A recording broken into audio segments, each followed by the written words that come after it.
I think some of it's really basic stuff. I mean, it's a lot of hard work regularly. I wouldn't say daily because you can't kill yourself daily. I mean, there's a lot of days where I'm taking a nap, oftentimes in the middle of the day for an hour, but it doesn't mean after that hour you just like coast along. Like you have to get back to it. So I think there's just a lot of hard work, and it's not hard work for hard work's sake. Sometimes there is a pleasure in like getting into the zone, but if you're trying to accomplish some small thing like just tweaking a website properly, just analyzing some data properly, just doing one of these things properly, like these steps might be 3 steps, but there's all these contingencies that pop up. You have to really work at it to get it right. So I think there's a lot of hard work involved with that. From a leadership perspective, I think there's a lot of psychology and really inspiring people and making sure that people are reminded how wonderful and great they are, because most of us walk around with sort of deficit thinking. I'm not good at this, I'm not good at that, and so forth. And that's without any boss or any guidance from anyone in the world. Like most of us walk around with like, I'm not very good at this particular thing. So I've always respond very well to the leaders that give very clear goals and then inspire people. And then, if there's a need for some conversation elsewhere, then that's fine. But I don't think that people respond to that. So I think I've gleaned, hard work and leadership a lot from this. And then, some other element is some belief. Like, why are you doing this? Like, our vision is to make genomic medicine personal and accessible for everyone. And I wake up every morning and I ask myself out loud, it's like, who are we going to be able to help today through our technologies? It's like we have to have a sense of mission and belief, and this is a kind of a connective tissue that feeds our actions, it feeds our emotions, it feeds everything. Like we have to have some sort of belief that what we're doing is going to make a difference in this world. So I guess those 3 things: hard work, leadership, and some sort of belief. And then, of course, the technologies themselves. I'm leaving out the biggest element for a lot of people, but for me, like the technologies themselves, they're fueled by someone's desire. I'm working with a colleague. He's working on something for cancer because he's motivated by a colleague of his that passed away. So he's using all this good brain, but he's motivated by something. That's why I kind of stick with these softer type of things when I give these responses. I think they're like fundamental to who we are as humans.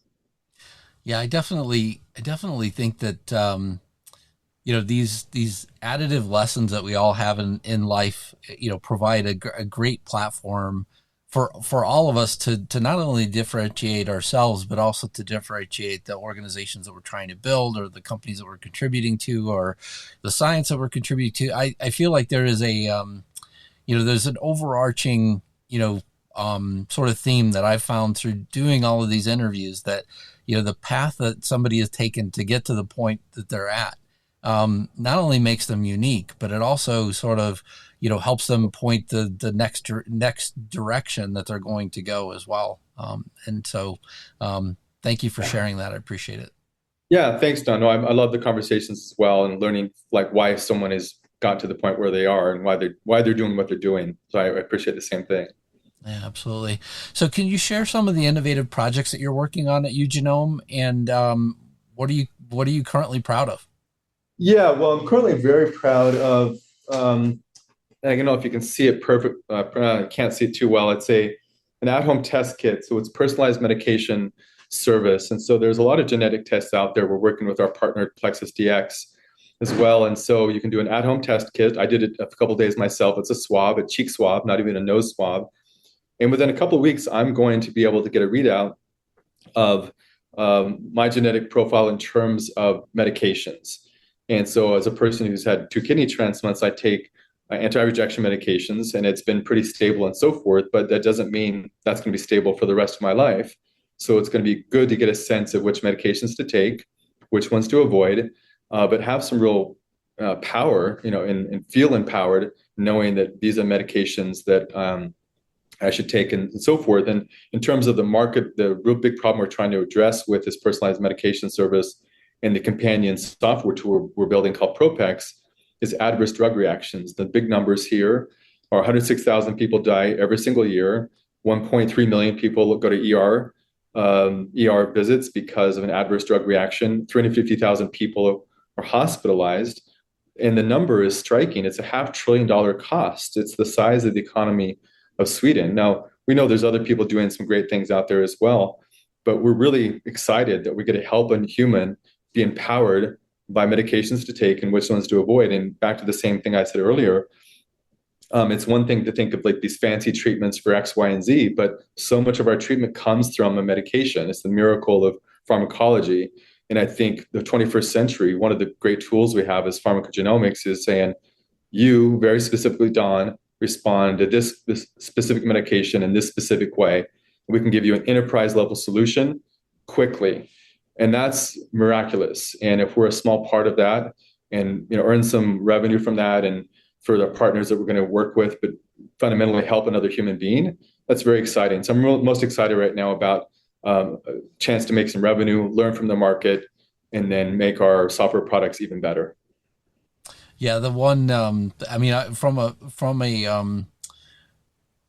a pharmacy standpoint or any point of taking a drug, the one sort of example that I constantly use with people is with Benadryl. It knocks me out. I mean, I absolutely have to go to bed if I take Benadryl. My wife, you give it to her, she's up for, like she was given, like the best caffeine in the world. So, Okay. so totally different, reactions all in our same household, whether, we both wind up on Benadryl, but yeah. So that, I mean, I definitely have seen that in my own world as well, and not nearly as severe as trying to take, anti-rejection medication or cancer drugs or anything like that. It's very Yeah. over the counter. Well, but it's absolutely affects your quality of life that day. So maybe it's not as severe, but it is really important that day to figure it out which medication is good or which over-the-counter medication is good or bad for you. Absolutely. Absolutely. So if you were to look into the future 5 to 10 years with UGenome, where would you want to be? What would be underway and what would the future look like? Yeah, I would like to have, 1,000 case studies. I mean, so many case studies, I couldn't keep track of how many people we've helped in very specific ways. Make, good income so that we can pay, maybe another 1,000 people who've been a part of UGenome as employees, early investors, otherwise give them some income that they can look after their families and do some things they enjoy in this earth.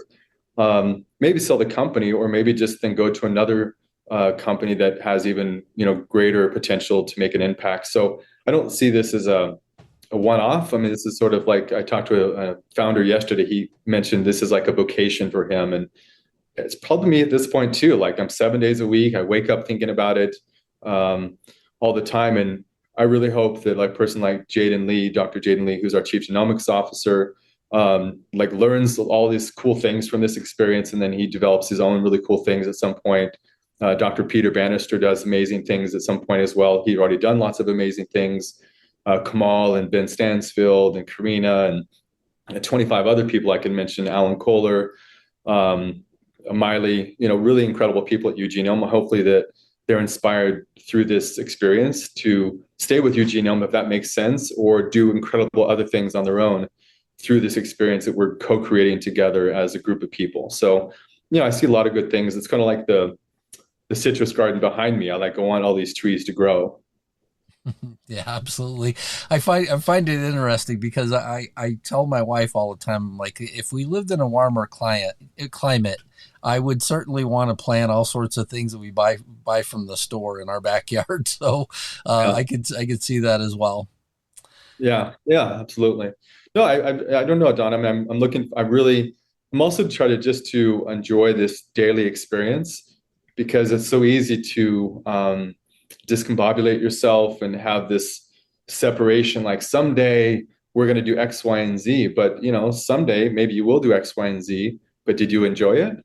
Like I really enjoy our daily conversations and really trying to figure out how to advance the needle with a nonprofit or a company like yours or anyone. Like really trying to enjoy every single day of this, and it's not easy on a personal level or professional level at all. I mean,